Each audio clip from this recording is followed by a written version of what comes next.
അമ്പലമുക്ക് കൊലപാതക കേസുമായി ബന്ധപ്പെട്ട വിധി ഇന്നും ഉണ്ടാകില്ല എന്നുള്ളതാണ് നമുക്ക് വരുന്ന വിവരം.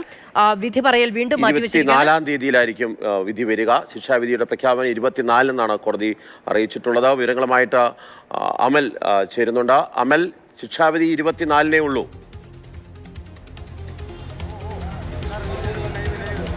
ഇന്ന് പ്രതിഭാഗത്തിൻ്റെയും അതോടൊപ്പം തന്നെ പ്രോസിക്യൂഷൻ്റെയും ശിക്ഷാവിധിന്മേലുള്ള വാദം കോടതി കേട്ടു. അതോടൊപ്പം ചില റിപ്പോർട്ടുകൾ 11 റിപ്പോർട്ടുകൾ കോടതിക്ക് മുൻപാകെ എത്തിയിട്ടുണ്ട്. അത് പ്രതിയുടെ മനോനില സംബന്ധിച്ചുള്ള വിഷയത്തിലും സാമ്പത്തിക സ്ഥിതി സംബന്ധിച്ചുള്ള വിഷയത്തിലും അതോടൊപ്പം തന്നെ പ്രതി ഇനി പുറത്തേക്ക് ഇറങ്ങിയിട്ടുണ്ട് എങ്കിൽ, പ്രതിക്ക് ഏതെങ്കിലും തരത്തിലുള്ള ശിക്ഷാ ഇളവ് നൽകിയിട്ടുണ്ട് എങ്കിൽ സമൂഹത്തിന് ഏത് തരത്തിൽ ഭീഷണിയാകും എന്നതടക്കമുള്ള വിശദാംശങ്ങളുള്ള റിപ്പോർട്ടുകളാണ് കോടതിക്ക് മുന്നിൽ എത്തിയിട്ടുള്ളത്. അപ്പോൾ വാദം പൂർത്തിയായിരിക്കുന്നു. 24-ന് വ്യാഴാഴ്ച വിധി പ്രസ്താവിക്കാം എന്നാണ് കോടതി ഇപ്പോൾ വ്യക്തമാക്കുന്നത്.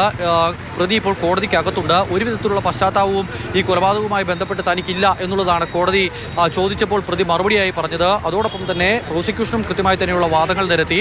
പ്രതി പുറത്തേക്ക് ഇറങ്ങുന്നത് സമൂഹത്തിന് വെല്ലുവിളിയാകും. 4 കൊലപാതകങ്ങൾ നടത്തിയിട്ടുള്ള ഒരാളാണ്.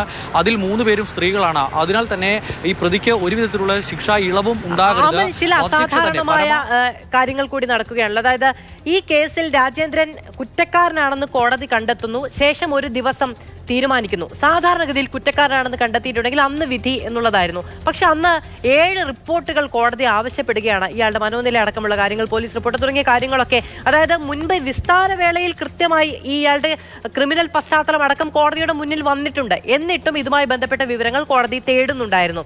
അതിനുശേഷം ഇന്ന് പരിഗണിക്കുമ്പോഴും ഇന്ന് ഒരുപക്ഷെ വിധി വന്നേക്കാം എന്നുള്ളതാണ് എല്ലാവരും പ്രതീക്ഷിച്ചത്. വീണ്ടും വിധി മാറ്റിവെക്കപ്പെടുകയാണ്. കൂടുതൽ ഗൗരവത്തിൽ പരിഗണിക്കേണ്ട വിഷയങ്ങളുണ്ട് എന്ന് കോടതി വിചാരിക്കുന്നുവോ?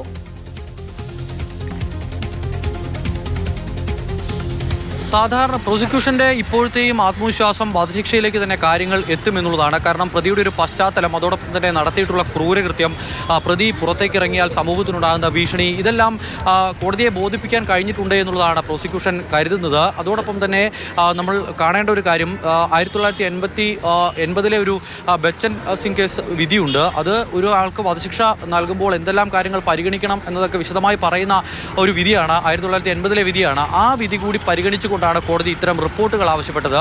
അതിൽ ഒരു റിപ്പോർട്ട് ജില്ലാ കളക്ടറാണ് നൽകേണ്ടത്. അതായത് പ്രതിക്ക് ഏതെങ്കിലും തരത്തിലുള്ള മാനസാന്തരം ഉണ്ടാകാനുള്ള സാധ്യതയുണ്ടോ, പ്രതിയെ നല്ല വഴിയിൽ നടത്താനുള്ള ഏതെങ്കിലും സാധ്യതയുണ്ടോ എന്നുള്ള കാര്യം പരിശോധിക്കണം. അതോടൊപ്പം തന്നെ പ്രതി പുറത്തേക്ക് ഇറങ്ങിയിട്ടുണ്ട് എങ്കിൽ സമൂഹത്തിനുണ്ടാകുന്ന വെല്ലുവിളി എത്രത്തോളം ഉണ്ട് എന്നുള്ള കാര്യം പരിശോധിച്ച് റിപ്പോർട്ട് സമർപ്പിക്കണമെന്ന് ജില്ലാ കളക്ടറോട് ആവശ്യപ്പെട്ടിരുന്നു. അതോടൊപ്പം തന്നെ പ്രതി ജയിലിൽ കഴിഞ്ഞിരുന്ന സമയത്ത് ഏത് തരത്തിലാണ് പെരുമാറിയിരുന്നത്, സഹതടവുകാരോട് എങ്ങനെയാണ് പെരുമാറിയിരുന്നത്, ഉദ്യോഗസ്ഥരോട് എങ്ങനെയാണ് പെരുമാറിയിരുന്നത്, ഈ കാര്യങ്ങളെല്ലാം വിശദമായി റിപ്പോർട്ടായി സമർപ്പിക്കാൻ ജയിൽ അധികൃതരോട്, അതിവിടെ മാത്രമല്ല തമിഴ്നാട്ടിൽ 3 കൊലപാതക കേസുകളുമായി ബന്ധപ്പെട്ട് ജയിലിൽ കഴിഞ്ഞിട്ടുണ്ട്. അപ്പോൾ അവിടെ നിന്നുള്ള കോടതി നൽകിയിരിക്കുന്നത്. വ്യാഴാഴ്ചയാണ് അമ്പലമുക്ക് വിനീത കേസിലെ ശിക്ഷാവിധി കോടതിയുടെ ഭാഗത്ത് നിന്ന് ഉണ്ടാവുക.